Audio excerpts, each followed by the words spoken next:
جتنے بھی یہ کافر لوگ دنیا کے اندر نیک کام کرتے ہیں ان کی نیکی کا اللہ بدلہ دنیا کے اندر ہی ان کو دے دیتے ہیں. ان کو دنیا کے اندر اللہ پاک اچھائیاں آسانیاں دے دیتے ہیں.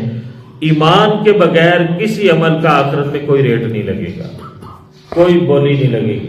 ایمان ہوگا تو نیک عمل کی بولی ہوگی، نیک عمل کی ویلیو ہوگی. ایمان نہیں ہوگا تو نیک عمل کی کوئی ویلیو نہیں، دنیا کے اندر اس کو نپٹا دیا جائے گا. اور بہت سارے اس پر واقعات دنیا کے اندر بھی ایسے ہوئے ہیں کہ اللہ رب العزت نے تمام کافروں کو ان کی نیکیوں کا بدلہ دنیا کے اندر دے دیا. اور حدیث پاک کے اندر بھی آتا ہے کہ اللہ رب العزت کے بارے میں جناب رسول کریم صلی اللہ علیہ وسلم نے ارشاد فرمایا کہ ساری دنیا کی قدر و قیمت پروردگار کے ہاں ایک مچھر کے پر کے برابر بھی نہیں ہے. اگر مچھر کے پر کے برابر اتنی سی بھی مچھر کا پر ہماری نظر میں کوئی حیثیت نہیں رکھتا ہے تو اللہ کی نظر کی میں کیا حیثیت ہوگی. لیکن پھر بھی حضور نے فرمایا کہ مچھر کے پر جتنی حیثیت بھی ہوتی نا اگر اللہ کی نظر میں تو اللہ ان کافروں کو پینے کے لیے گھونٹ بھی پانی نہ دیتے.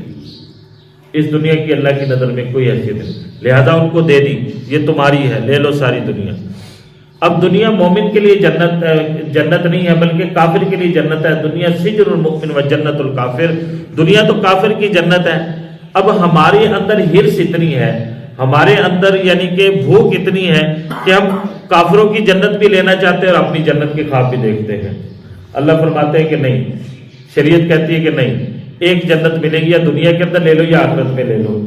ہم کہتے ہیں نہیں، دنیا کو بھی جنت بنانا ہے، آخرت کو بھی جنت بنانا ہے. اس یعنی کہ اللہ کہتا ہے کہ آخرت میں جنت لے لو اور دنیا کے اندر گزارا کر کے آ جاؤ.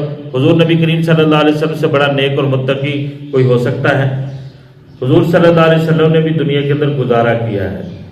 اور حدیث پاک کے اندر ہم نے پڑھا کہ پورا دن حضرت ابن عمر رضی اللہ عنہ فرماتے ہیں حضور پیٹ کے بل دوہرے ہوئے رہتے تھے بھوک کی وجہ سے. کوئی ردی سی چیز بھی نہیں ہوتی تھی، کھجور، کوئی ردی سی کھجور بھی نہیں ہوتی تھی جس کو حضور پیٹ کے اندر ڈال کر اپنا پیٹ بھر لیں، گزارا کر لیں. یہ دو جہانوں کے سردار ہیں، پوری کائنات کے اللہ کے بعد پوری کائنات میں سب سے زیادہ بڑے اور افضل اور اشرف، تو یہ ان کا حال ہے.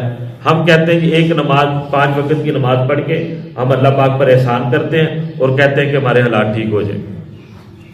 5 وقت کی نماز پڑھ کے باقی ساری زندگی دین سے ہٹ کر ہے. ہماری گھریلو زندگی، ہماری معاشرتی زندگی، ہماری یعنی کہ خوشیاں، ہماری غمیاں ساریاں یہود و نصارہ ہندوؤں کے طریقے کے اوپر ہیں. اور صرف ایک 5 وقت کی نماز اگر ہم پڑھ لیتے ہیں، وہ بھی 100 میں سے 5% لوگ، تو اس 5 وقت کی نماز پر وہ اللہ سے کے اوپر اتنے بڑے یعنی کہ احسان کر کے بیٹھے ہوتے ہیں کہ اب اللہ پاک کے لیے ضروری ہو گیا کہ ہمارے سارے کام ٹھیک کرے. وہ بادشاہ ہے، وہ عبادت پر ذرہ برابر بھی نیکی نہ دے، ان کی مرضی ہے، وہ حق بجانب ہے. ہم غلام ہیں، ہم پیدا کیے ہوئے ہیں. کوئی انسان آج ٹیکنالوجی کی دنیا ہے، روبوٹ کوئی بنا لیتا ہے، سوئچ کے ساتھ چلتا ہے یا وہ اس کو آٹومیٹک کر لیا جاتا ہے. آپ اس روبوٹ کو یعنی کہ وہ آپ کے حکم کا پابند ہے، صبح سے لے کر مشین کی طرح کام کر رہا ہے. جب آپ کا دل اس سے بھر جائے گا یا جب آپ نے اس کو استعمال کر دیا، اس کو روڑی کے اوپر ڈال دو گے، آپ کو کوئی بھی ظالم نہیں کہے گا. بھی آپ مالک ہیں، آپ نے اس کو خریدا ہے یا آپ نے پیدا کیا ہے، اس کو آپ نے اس سے کام لیا بعد میں پھینک دیا، آپ کو کوئی ظالم نہیں کہے گا. ہم اللہ کی مخلوق ہیں، اللہ نے ہمیں پیدا کیا ہے. اللہ ہمیں سانس صحیح دے رہے ہیں، یہ اللہ کا احسان کم ہے. اللہ ہمیں صحیح دکھا رہے ہیں، یہ کم احسان ہے. ہم چلنے پھرنے میں کسی کا محتاج نہیں، یہ کم احسان ہے. ہم روٹی کو ہضم کرنے میں کسی کا محتاج نہیں، یہ کم احسان ہے. ہمارا پیشاب پخانہ صحیح طریقے سے نکلتا ہے، یہ کم احسان ہے. ایک بزرگ کے پاس ایک آدمی ہے، بڑا رونا دھونا کیا، جی مارے گئے، جی بڑی مہنگائی ہے، جی فقر بہت ہے، بھوک نے ہمارے گھر کا ڈیرا دیکھ لیا ہے، ڈیرا ڈال دیا ہمارے گھر کے اندر. وہ کہنے لگے کہ اتنی زیادہ اللہ کی شکایتیں نہ لگاؤ، یہ بتاؤ کہ اگر تم سے کوئی یہ کہے کہ ہم تمہیں 10 لاکھ روپیہ دیتے ہیں، اپنا ایک بازو کاٹ کے دے دو، تو دے دو گے؟ کہنے لگے کہ نہیں، میں تو نہیں دوں گا. اچھا اگر کوئی تمہیں یہ کہے کہ تم ہمیں 10 لاکھ دیتے ہیں، تم اپنی آنکھیں نکال کے دے دو، تو دے دو گے؟ کہنے لگا جی نہیں دیں گے. پھر اچھا اگر کوئی 10 لاکھ روپیہ دے اور کہے کہ اپنی ٹانگ کاٹ کے دے دو، تو دے دو گے؟ کہنے لگا جی نہیں دیں گے. تو انہوں نے فرمایا کہ چلو باقی باتیں تو چھوڑو،